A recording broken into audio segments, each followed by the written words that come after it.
안녕하십니까. 국민의힘 비례대표 김정옥 의원입니다. 오늘 본 의원은 최근 개인형 이동장치 이용자가 늘면서 보행자 위험도 증가하고 있어 대구시의 적극적인 해결책 마련을 촉구하기 위해 이 자리에 섰습니다. 2021년 5월 도로교통법이 개정되어 개인형 이동장치에 대한 주의 의무가 강화되었지만 여전히 피해 관련 교통사고와 부상자는 지속적으로 발생하고 있습니다. 도로교통공단에 따르면 대구의 PM 교통사고는 2020년 43건에서 2023년 149건으로 연평균 36%가 증가했으며 사망자는 같은 기간 0명에서 2명으로 늘었고 부상자는 46명에서 171명으로 3.7배로 급증했습니다.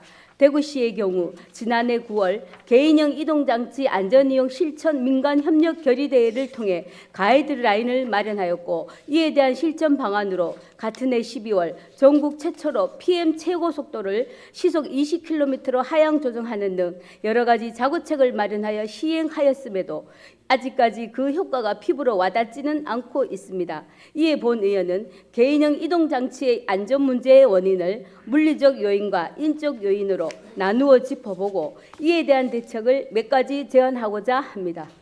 첫째로 전용도로 부족과 무분별한 보급 확산이라는 물리적 요인입니다. 개인형 이동장치의 대표 수단인 전동 킥보드는 자전거 도로로 운행하는 것이 원칙이며 자전거 도로가 아닌 곳에서는 인도가 아닌 도로 우측 가장자리를 이용해야 합니다.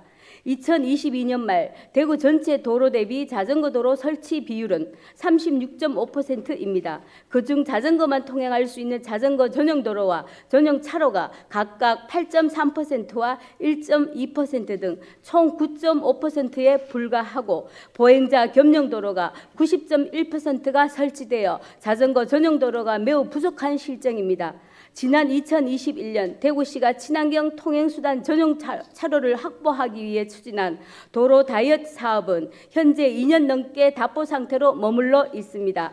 이에 반해 대구시 내 PM 운영 현황을 살펴보면 2020년 1,050대, 2023년 9,430대로 9배가 늘었습니다. 안전한 도로 공간이 확보되지 않은 상태에서 PM 장치의 보급은 급속도로 증가하니 일반 시민들은 사고 위험에 노출될 수밖에 없는 것입니다.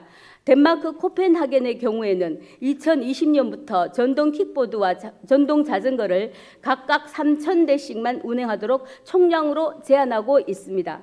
따라서 우리 대구시도 PM의 운행이 많은 구간을 선별하여 해당 구간이라도 우선적으로 자전거 전용 차로를 적극 확충하고 대구시 내 PM 운행의 적정 규모를 검토하여 총량을 제한하는 방안을 마련해야 할 것으로 사료됩니다. 두 번째로 안전불감증으로 비롯되는 인적 요인에 대해 살펴보겠습니다. PM 교통사고 발생의 3대 원인으로는 안전모 미착용, 가속, 불법 주차이며 이것은 운전자들의 안전불감증에 의해 발생합니다.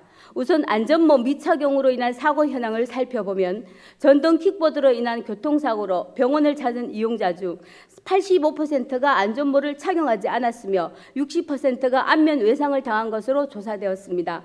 안전모 미착용 상태로 PM을 이용하여도 이에 대하여 단속이나 제재가 소극적이므로 경찰청과 구체적인 협약을 통해 안전모 대여 시스템 도입 및 정기적인 단속을 실시하는 등 특별 대책을 마련해야 합니다. 다음으로 가속입니다. 대구광역시 개인형 이동장치 이용 안전 증진 조례에서는 대여 사업자의 경우 개인형 이동장치 최고 속도를 시속 15km로 공부할 뿐 강제성이 없습니다. 이에 반해 해외의 사례를 보면 미국 워싱턴 DC의 경우 시민의 안전을 위해 야간 시간대인 오후 10시부터 다음 날 오전 4시 사이에는 주행을 일절 금지시키고 최고 속도를 시속 16km로 제한하고 있습니다.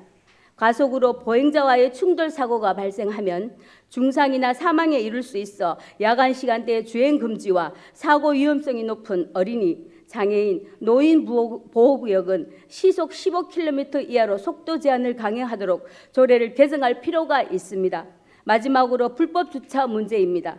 횡단보도나 도로 위에 방치된 PM이 시민들의 통행을 방해하고 있고 제대로 된 단속은 이루어지지 않고 있습니다. 안산시의 경우 LG전자와 업무 협약을 통해 스마트 PM 스테이션을 설치하여 시민들이 무단으로 방치된 PM을 앱을 통해 반납하면 지역 내의 상점이나 카페 등에서 사용할 수 있는 유료 포인트를 제공하고 있습니다.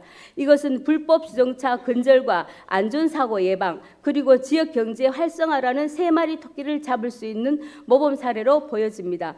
대구시도 이러한 우수 사례를 벤치마킹하여 대구시 여건에 맞게 적용해 볼 필요가 있습니다. 지금까지 개인형 이동장치의 안전 문제에 대하여 물리적, 인적 원인과 각각의 개선 방안에 대해 말씀드렸습니다. 존경하는 홍준표 시장님, 친환경 교통의 혁명이라고 할 수 있는 PM을 더 이상 부정할 수 없는 시대의 흐름이 되었습니다. 본 의원이 제안한 다양한 방안을 적극 검토하시어 규제와 안전 사이의 갈등을 해소하고 안전을 기반으로 한 이용자의 편의를 제공해 주시기 바랍니다. 그리하여 대구 시민 모두가 편리하고 안전한, 다시 말해 편안한 교통 환경을 조성해 주실 것을 당부드립니다. 끝까지 경청해 주셔서 감사합니다.